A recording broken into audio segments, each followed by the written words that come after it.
Selama beberapa tahun belakangan, kita udah terbiasa dengan iPad Pro dan iPad Air yang pakai chip M series bawaan MacBook. Nah, gimana kalau giliran MacBook yang dikasih chip bawaan iPhone, terus dikasih harga yang merakyat? Apa iya seketika ini bisa bikin laptop Windows makin terpojok? Ayo kita cek.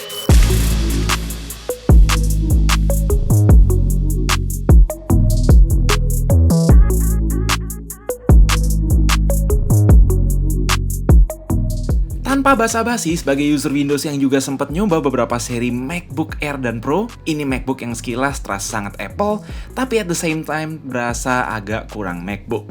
Keyboard nggak punya backlit, nggak punya port Thunderbolt, touchpad balik mechanical tanpa Force Touch, nggak ada Touch ID alias sense of fingerprint, terus bezel balik jadi agak tebel. Tapi di luar hal-hal itu, menurut gue ini sah-sah aja kalau mau disebut MacBook Air versi Lite. Dibanding mayoritas laptop-laptop Windows yang sekarang lagi naik harganya gara-gara polemik RAM dan SSD, langsung aja dari segi kualitas konstruksi menang jauh. Unibody aluminiumnya terasa sangat premium ala MacBook Air, sesuatu yang laptop Windows 20 jutaan pun belum tentu bisa ngalahin. Apple udah belajar dari flop iPhone 5C di zaman dahulu kala karena chipping out build quality jadi plastik, makanya dari segi konstruksi MacBook Neo nggak kerasa disunat meski opsi warnanya lucu-lucu, yaitu ada pink dan citrus di samping silver dan biru tua. Build quality tentu bukan satu-satunya kartu as yang dimiliki MacBook Neo dalam ngelawan laptop-laptop Windows di harga 12 jutaan. Hehehe, lihat deh. Sekarang ini laptop-laptop Windows lagi agak pelit ngasih layar OLED atau at least layar resolusi tinggi di atas Full HD di segmen bawah 15 juta gara-gara kenaikan harga memori. Layar Liquid Retina IPS MacBook Neo emang nggak pakai suffix XDR alias teknologi mini LED apalagi OLED, belum support True Tone dan the coverage DCI-P3 sempurna macam seri Air dan Pro, tapi yang penting udah 100% sRGB yang cukup untuk desain, edit-edit foto, dan video secara casual. Panelnya ini juga lapis kaca glossy, bikin konten yang ditampilin jadi ekstra tajam. Tapi ya dengan beda harga nggak begitu jauh, ada MacBook Air M2 yang saat ini udah True Tone, Game Mode P3, dan bezel lebih tipis. Kami rasa nilai plus bezel tebal adalah nggak perlu ada notch untuk kamera, tapi emang ada kualitas dan fitur center stage yang agak dikorbanin. Ditanya kualitas webcam dan mikrofon, kurang lebih seperti ini penampakannya. Bagusnya kualitas speaker, walau hanya stereo, bukan quad speaker ya, tetap jernih dan nendang dan lobangnya di samping, nggak masalah misal ditaruh di atas kasur atau di pangku. Detail bass tentu agak kurang, tapi soal vokal dan mid, wah, lebih oke dari semua laptop Windows 10 jutaan yang udah kami cicipin.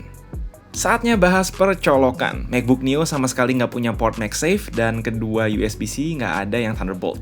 Ngecasnya eksklusif pakai USB-C, either pakai USB 3.2 atau USB 2.0. Yes, satunya ini cuma USB 2.0 ya. Dan nggak support juga output ke lebih dari satu monitor 4K 60Hz. Ya, sebenarnya cukup-cukup aja sih untuk skenario user casual pada umumnya. Nevertheless, ini adalah downgrade situasi percolokan dibanding MacBook Air yang tadi kami sebut dan udah pakai Thunderbolt. Jujur aja, awalnya di sisi performance ekspektasi kami nggak tinggi. Bayangin aja gitu ya, masukin Dimensity 9400 ke dalam laptop, tapi surprisingly malah nggak nemu problem atau experience yang buruk dengan segala keterbatasan SoC Apple A18 Pro bawaan iPhone 16 ditemani memori sebatas 8GB.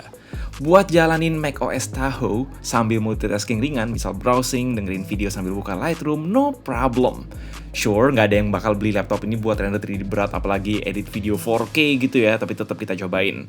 Buat export video 4K 10 menit actually lebih kencang dibanding Core Ultra 5 125H yang sering ada di laptop Windows 9-11 jutaan, bahkan Ultra 5 226V yang biasanya ada di Ultrabook lebih mahal. Padahal kalau dilihat di synthetic benchmark, A18 Pro ini masih kalah dibanding M2 dan skornya main jauh dibanding Ryzen AI 7 350 atau Core Ultra 5 226V tadi. Optimisasi kecepatan render pada banyak aplikasi ternyata emang udah mantep banget di macOS. Paling ya kalau untuk playback resolusi full 4K di Premiere Pro masih nge-lag. Intinya, chipset iPhone 2 tahun lalu ternyata bisa-bisa aja buat editing 4K H265 gitu. Otomatis bakal bikin laptop Windows 10 jutaan ketar-ketir kalau nanti harga iBox-nya bisa lebih murah. Oh iya, nggak heran juga Cyberpunk bisa jalan di setting low dibantu upscaling meski agak throttling dan frame drop. Karena sebelumnya A18 Pro diiklankan bahwa capable buat jalanin sejumlah game AAA. Andai mungkin dikasih RAM minimal 16GB terus ditambah kipas, harusnya bisa lebih lancar dan konsisten. Suhu permukaan setelah main 30 menit actually nyentuh kisaran 40 derajat Celcius, jadi wajar-wajar aja Apple main aman biar laptopnya nggak overheat. Ini proof of concept aja sih bahwa perangkat selevel iMac atau Mac mini dengan active cooling mungkin bisa-bisa aja ngasih performa setara desktop PC entry level yang ngandelin iGPU soal gaming. Speed SSD ya nggak sekenceng MacBook lain, sebatas speed PCIe Gen 3 X2 atau UFS kalau di HP. Perlu diingat, Apple M series aja udah efisien banget kan soal daya tahan baterai. Jadi meski ini kapasitas baterainya hanya setara iPad Pro, nggak nyampe 40 Wh, cukup-cukup aja buat playback YouTube kisaran 12 jam tanpa mode power saver di pengetesan kami. Lebih baik dari laptop-laptop Windows X86 harga 10 jutaan yang biasanya barely kuat 10 jam. Buat ngedit-ngedit foto di Lightroom pun cuma ngurang sekitar 9% setelah dipakai setengah jam, mestinya cukup buat sekitar 6 jam. Nah, buat kerja berat, macam main game dan render video, pastinya tetap lebih cepat habis, sekitar 3 jam paling. Again, kita ketemu masalah yang sama dari tadi, di mana MacBook Air M2, di luar fitur-fitur yang udah disebutin, bisa ngasih kapasitas baterai dan daya tahan lebih ketimbang si Neo. Kuat sekitar 14-15 jam playback YouTube di pengetesan kami. Charger USB-C bawaannya surprisingly cuma 20 watt, cukup buat ngecas iPhone dan iPad, tapi jelas nggak disaranin buat ngecas MacBook atau laptop yang lebih gede.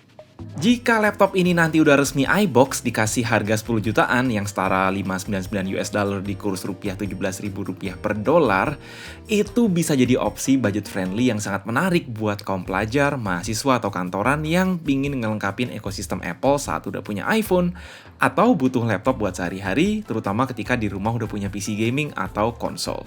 Sebagai fanboy Windows pun, kali ini harus diakui Apple berhasil nyapu bersih user experience laptop-laptop Windows 10 jutaan pada umumnya, terutama yang pakai Windows 11 ARM, kecuali perihal kapasitas SSD yang lebih terbatas.